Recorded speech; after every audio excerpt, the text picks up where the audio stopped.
This evening, nurses receive scholarships to attend Brazilian college, while UG considers new master's program. GTU arbitration process begins today. Single mother pleads for child care and protection agency to return her son. Sofia residents catch a man accused of attempting to rape a child. In the region, Argentina borrows billions from the IMF to avoid economic meltdown. And internationally, China begins widespread crackdown on religion.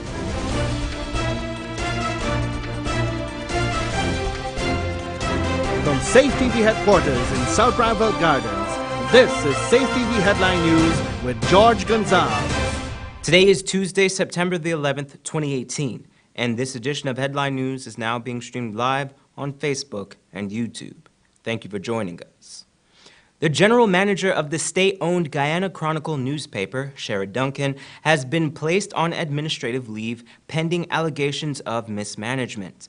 Duncan made the announcement on Facebook today, saying, quote, "I will be proceeding on administrative leave with immediate effect from the Guyana National Newspapers Limited, pending the outcome of investigations into allegations of mismanagement of funds and excessive spending. This is under the direction of the board of directors. I welcome this decision. God is in charge and all shall be well." Over the weekend, the online publication Demerara Waves had published leaked financial records of the organization since Duncan became the general manager 3 months ago. On Monday morning, Duncan dismissed the finance controller Moshami Ramatar with immediate effect. However, Prime Minister Moses Nagamutu held an emergency meeting the same day in which he rescinded the dismissal. During the same meeting, the Prime Minister and the chairman of the board, Geeta Singh Edmund, called for an investigation into the newspaper's spending. Last night, residents of Sofia caught and severely beat a man who they accuse of attempting to rape a child. Esther Sobers tells us more in this report. Several irate residents of Sofia circled and brutally beat a man last evening who allegedly tried to rape a 6-year-old girl. A video which was circulating on social media shows a man of Indian descent badly beaten with bruises and lacerations to his face, arms, and other parts of his body. According to some Sofia residents, the man lured the young child into his home and was attempting to commit a sexual act when the young girl started to scream for help. After hearing the cries for help, many villagers went to her aid. Some residents had to be refrained from further injuring the man as attempts were made to cut off his genitals. The police were quickly summoned to the scene and the man was taken into police custody, where he is expected to appear in court soon. For Channel 2 Headline News, Esther Sobers. Thanks, Esther. At the moment, nursing students at the University of Guyana are only able to obtain an undergraduate degree in the profession. But representatives of the Guyana Nursing Association are seeking to change this with the combined efforts of PAHO, the governments of Guyana and Brazil, and of course, several nursing masters and doctoral students. Currently, the University of Guyana has no master's or doctorate program for nursing students. However, consultant for the Guyana Nursing Association, Mandy LaFleur, expressed the desire to end this in the near future. It is our pledge to come back here so that from this batch of professionals, masters and doctoral students, we can open our own master's program at the University of Guyana. This is our focus. This is our goal. We are going there not only to study, but to be ambassadors to make our country and our profession proud. This year, 8 master's and 5 doctoral degree candidates were awarded scholarships to attend the Ribeiro College of Nursing at the University of Sao Paulo in Brazil. To celebrate the achievement, the Ministry of Public Health, in collaboration with the Pan-American Health Organization and the Embassy of Brazil in Guyana, hosted a scholarship award ceremony.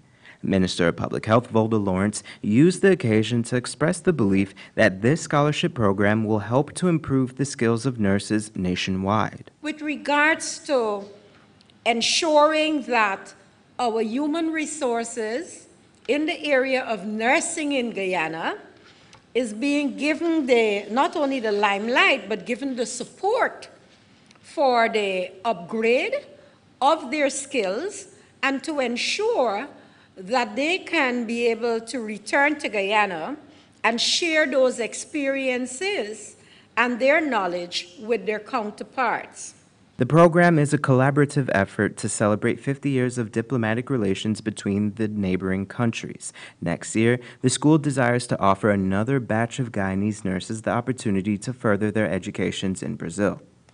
The arbitration process between the Guyana Teachers Union and the Ministry of Education began today. Wendell Jeffrey tells us more in this report. Welcome. During his recent press conference on the 31st of August, President David Granger was asked about the then ongoing teachers' strike. The president responded, Yes, the government has put on the table the need for arbitration. Yet it took the government and the Guyana Teachers Union a full week before they could agree on a way forward. The GTU official called off the strike last Friday. The union, through its president Patrick Light, is hopeful that the monies will be found to pay the teachers their due. He also thinks that the process should be completed in about 2 months' time. We're looking at what percentage would be adequate for teachers to have a livable wage. They'll also be looking at debunching, as you quite rightly mentioned, clothing allowance, risk allowance, so several things that were proposed that are of a financial nature. Those are the ones that will be on the front burner. From the union perspective, we will be looking for a time frame of not less than 2 months. The union remains hopeful that the process will work. Light suggested that they are going into arbitration in good faith. So if you have a timeline, then the work has to be completed within a certain time. In addition to that, the arbitrators on the panel are persons who will be paid. And so they would not want to be going on for a fixed fee for a lengthy period of time. Light said that the union is not being unreasonable. It's very important for us to look for someone who will provide a neutral balance for both teachers and government, looking at what the economy can afford and offer, and also looking at what is needed for teachers to be given a livable wage and what other benefits our teachers deserve. President Granger said that the government is committed to finding the monies for the payment of the teachers. He said that they will follow the model that was used to pay the Gaisuku workers. The process towards the steps to arbitration were scheduled to begin today. For Channel 2 Headline News, Wendell Jeffrey. Thanks, Wendell.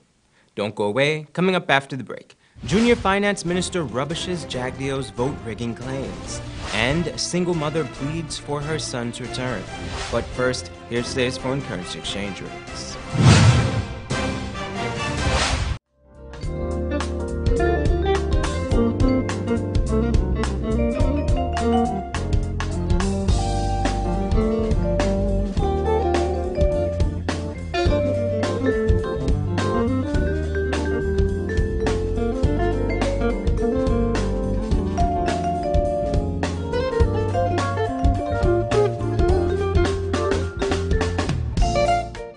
For the latest in news from Guyana, the region, and beyond, visit our website, headlinenewsguyana.com. Fresh ingredients and Creole foods at the Cottage Restaurant and Cafe. Finger-licking boil and fry, meats cooked to perfection. No MSG added. We cater for vegetarians too. Breakfast and lunch available fresh Mondays through Fridays. We open 7 a.m.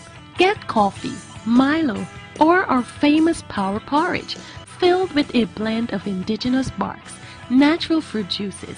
Catering services and delivery available. Call 231-4343. Located at 16 Access Road, Kingston. The Cottage Restaurant and Cafe, bringing back the good old days.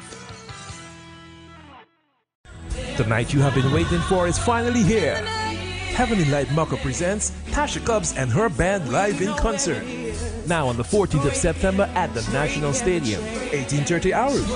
Redeemers Band, All Women Worship Band, Sean Sobers, Sean English, the Minion Dancers, and many, many more. It's Tasha Cobbs and her band live at the National Stadium in Guyana. Tickets $2,000. Come experience the presence of the Lord as we worship the King together. This is what shopping used to be. More plastic bags than I could carry or I could use. They always end up in the bin or as unsightly litter. Then it hit me. Get just one reusable bag. Now, whenever I shop, I don't use plastic bags. I always have my reusable bag. It makes shopping a lot easier, and it's better for the environment.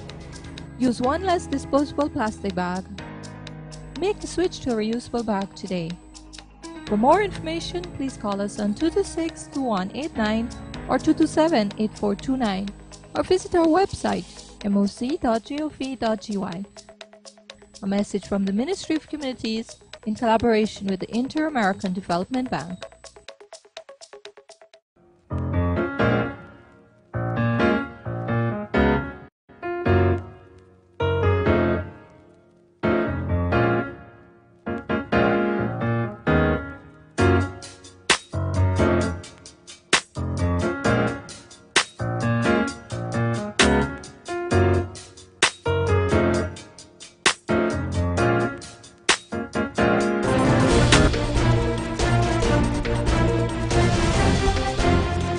Welcome back. This morning, much of the coast was subjected to heavy rainfall. The rain triggered flooding in parts of South Georgetown. Today, a crew from the Civil Defense Commission visited West Rheinveld Gardens and Alexander Village to assess the flood situation. Floodwaters were 4 inches high in West Rheinveld and 7 inches high on First Street in Alexander Village. Thus far, water has receded with the afternoon low tide, and no homes were seen or reported to be underwater in both areas. However, according to the head of the CDC, Lieutenant Colonel Kester Craig, the Alexander Village Canal and the Liang Avenue Canal are blocked with vegetation and sediments, which contributed to the floods. Police are currently investigating a fatal accident which claimed the life of an unidentified female. Last evening, at about 10:20 p.m., an unidentified resident of Thomas Street, Kitty, Georgetown, reportedly struck a woman with their car on the Goodverwagton Public Road, East Coast, Demerara. Police reports indicate that the vehicle was proceeding west along the southern carriageway of the road when it collided with the pedestrian, who reportedly ran into its path from south to north. The body was taken to the Georgetown Public Hospital, where it succumbed to the injuries at about 5:30 this morning while receiving treatment. The driver, who passed the breathalyzer test, is in custody assisting with the investigation. The police have released a photo of the deceased woman and ask that if you have any information regarding the woman's identity, do not hesitate to contact the GPHC or the nearest police station. A single mother from Buxton claims that her neighbors were able to convince the Child Care and Protection Agency to take away her child. But according to the agency, the situation is not that straightforward. Esther Sobers spoke to the mother and filed this report. Buxton resident Tricia Nero is a single parent who has lost custody of her 12-year-old son, Kemroy Nero. The young Nero is now living in a children's home. Mrs. Nero related a series of events which caused her to lose her son. Several months ago, she became homeless when the apartment she was occupying was on the verge of being demolished. With no adequate funds to rent another apartment, she reached out to a friend by the name of Ingrid Goodman. Mrs. Nero and her son were to spend a few weeks with Goodman's friend, Cheryl Van Cruiser. The two of us was at Cheryl Van Cruiser. Why? What caused you guys to stay there? Because I just moved out from here. I was like thinking to get somewhere in Georgetown. At the time I was working at Gafu. And I was singing. So when I leave, I told her about my daughter. They all created a session in the night for my son to come with me. So I said, anywhere I go, I usually walk with my children. I don't walk without my children. Where are you taking them? To Buxton. They were to stay while she searched for another apartment, but unbeknownst to Mrs. Nero, Goodman and Van de Cruiser had other plans for the boy. When I called around 10 something, came my hand to the phone and said, don't call back auntie phone. Auntie is in a meeting. So I said, meeting? Why you in school? He said, auntie said going to school. Auntie said going to school. That was 18th, right? So I called back around 1 something the day. And Miss Goodman, the same friend that encouraged me to go by chariot, she's the one who answered the phone and turned and said, you're not going to speak to the child anymore. You're going to speak to an adult.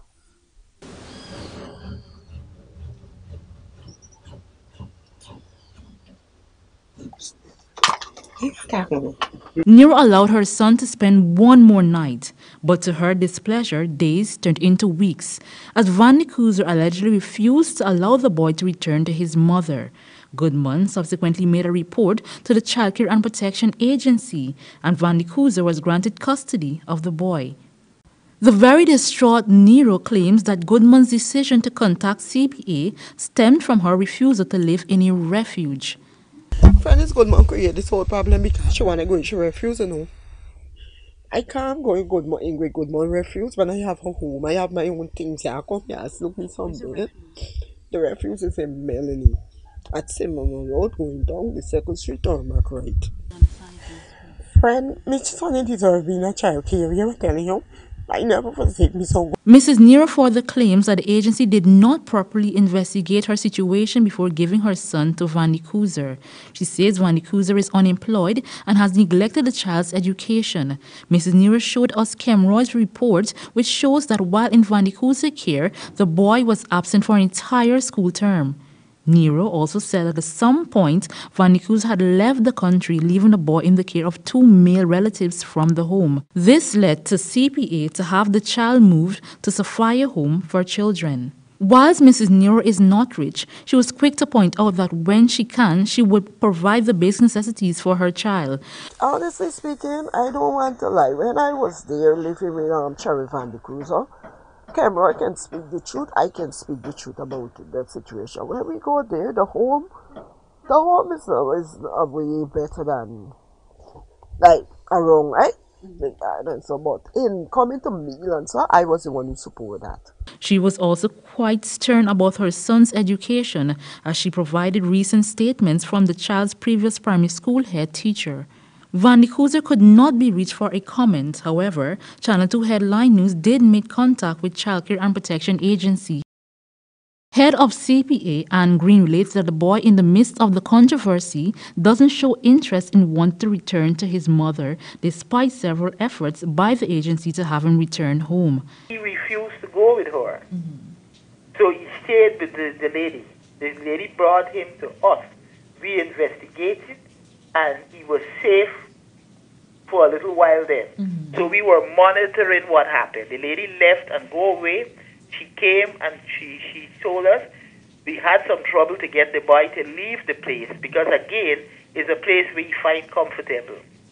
But we finally able to get him and we remove him from there, and he's in our care at our Syrian center. Mrs. Green further divulged that the woman's older daughter had run away from home in the past.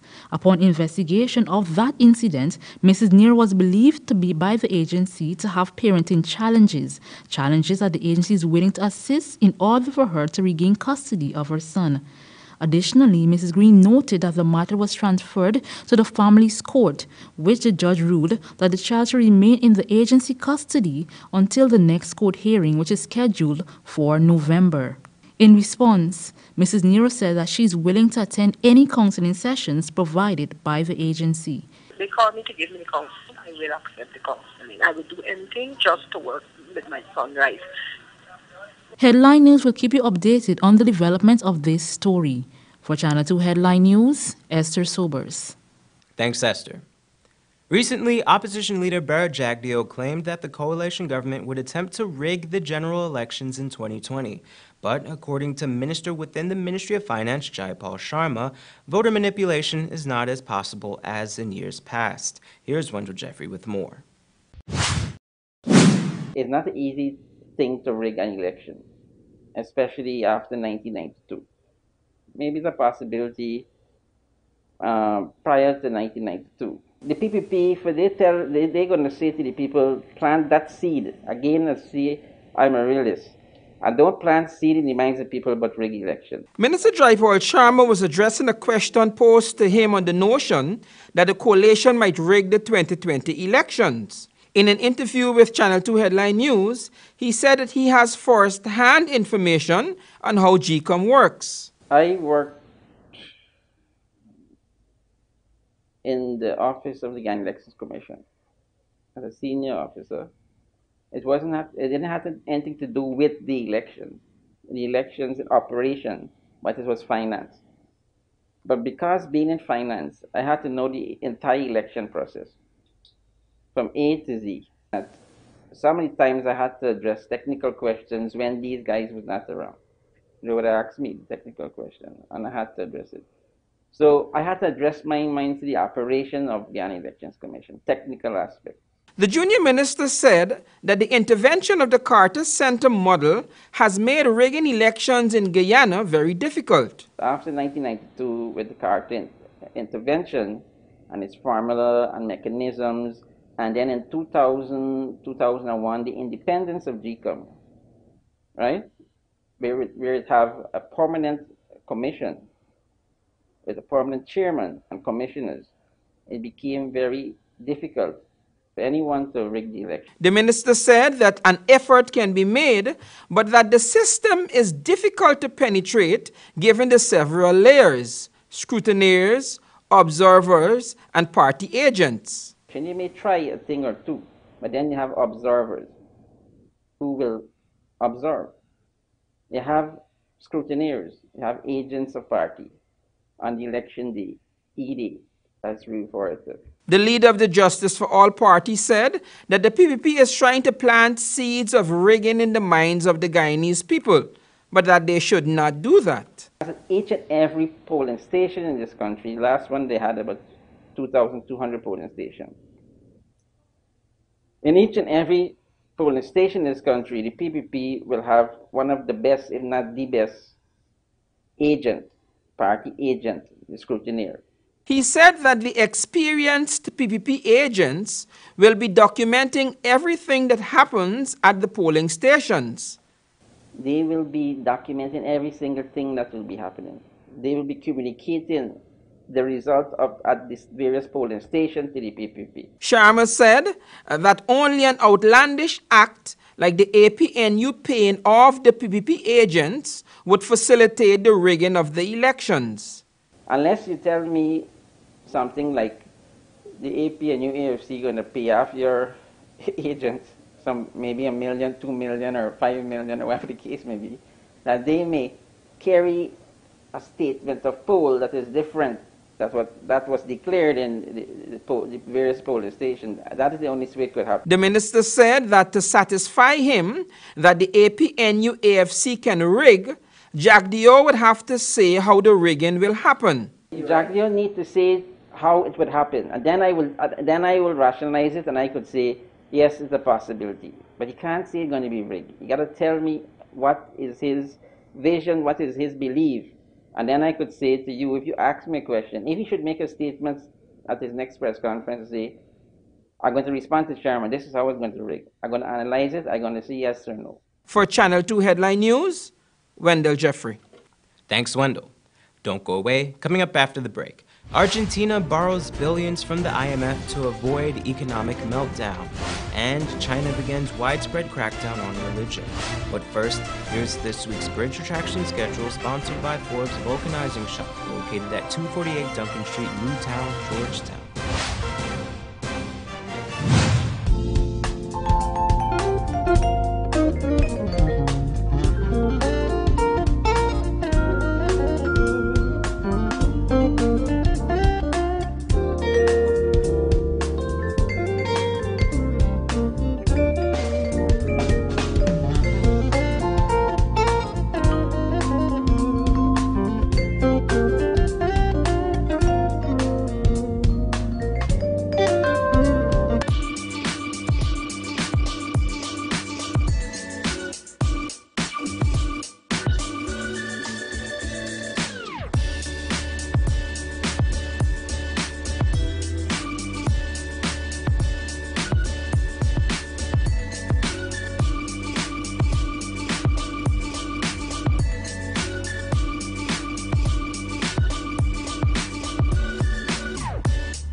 fresh ingredients in Creole foods at the Cottage Restaurant and Cafe.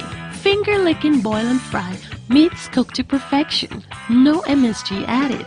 We cater for vegetarians too. Breakfast and lunch available fresh Mondays through Fridays. We open 7 a.m.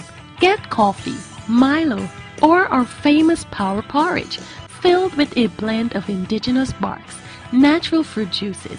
Catering services and delivery available. Call 231-4343. Located at 16 Access Road, Kingston. The Cottage Restaurant and Cafe, bringing back the good old days. Wouldn't it be nice if we didn't have so much waste to dispose of in the landfill? Well, composting can help us reduce the waste we dispose of by turning our organic waste into compost, which can be used to improve the quality of our soil. Composting is very simple and convenient. You can compost using organic waste such as vegetable skins, or fallen leaves and cut grass and put this in a composting bin or pile. Compost can help your garden grow healthy plants while reducing your volume of waste. It's a really good way to keep our communities clean and healthy. So, let's all start composting our waste. Find out how easy it is. Call us on 226-2189 or 227-8429 or visit our website moc.gov.gy. A message from the Ministry of Communities in collaboration with the Inter-American Development Bank. The night you have been waiting for is finally here. Heavenly Light Maka presents Tasha Cobbs and her band live in concert. Now on the 14th of September at the National Stadium, 18:30 hours. Redeemers Band, All Women Worship Band, Sean Sobers, Sean English, the Minion Dancers, and many, many more.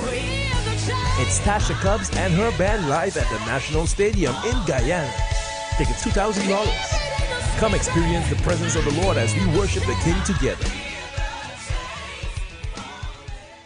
Need a ride around town and beyond? Look no further than Oasis Ride Taxi Service. With affordable prices and some of the best drivers in the business, we've been delivering prompt and reliable service to Guyana for over 16 years. We also offer tours, chauffeur service, and even car rentals. You can call us at 231-5554 or 225-5496. For deals, specials, and more information, find our page on Facebook. Oasis Ride Taxi Service. Let's go.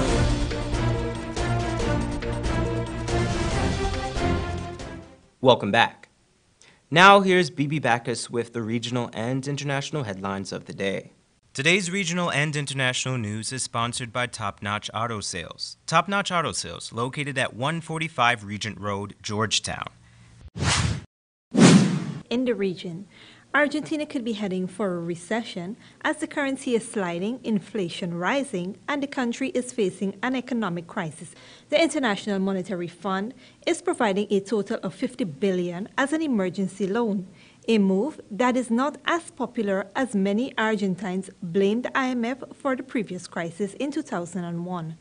This is all happening under a government that was seen by the international financial markets as offering Argentina a new hope, one which, under the leadership of President Mauricio Macri, held out the prospects of stability and sustainable market-oriented economic policy that could begin to reverse a century of poor performance. The far-right candidate in Brazil's presidential elections, Jair Bolsonaro, is to have more major surgery after he was stabbed during a campaign rally on Thursday. His doctor said the 63-year-old remained in intensive care following the attack by a lone assailant. He suffered a deep and life-threatening wound to his intestines and lost 40% of his blood. He will be confined to either the hospital or his home for several more weeks. Mr. Bolsonaro of the Social Liberal Party is a decisive politician whom some analysts have compared to U.S. President Donald Trump. His homophobic and misogynist comments have caused an outrage among many Brazilians. And in international news, Amid an ongoing crackdown on religion in China, new rules are drafted on religious activities on the internet. Anyone wishing to provide religious instructions or similar services online must apply by name and be judged morally fit and politically reliable.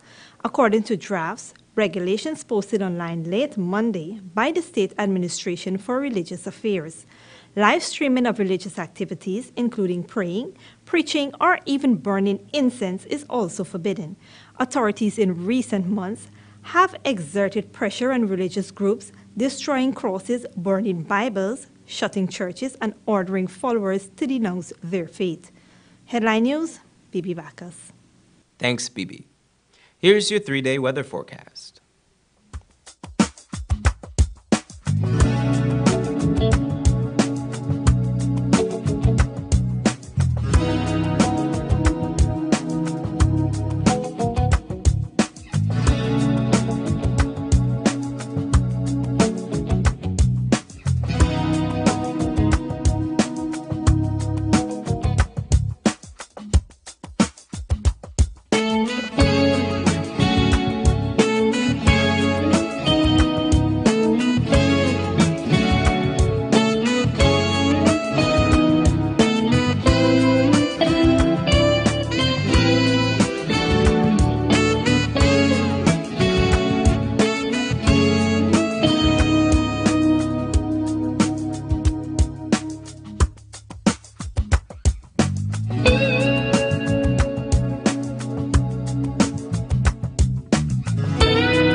And that's Channel 2 Headline News for this Tuesday evening.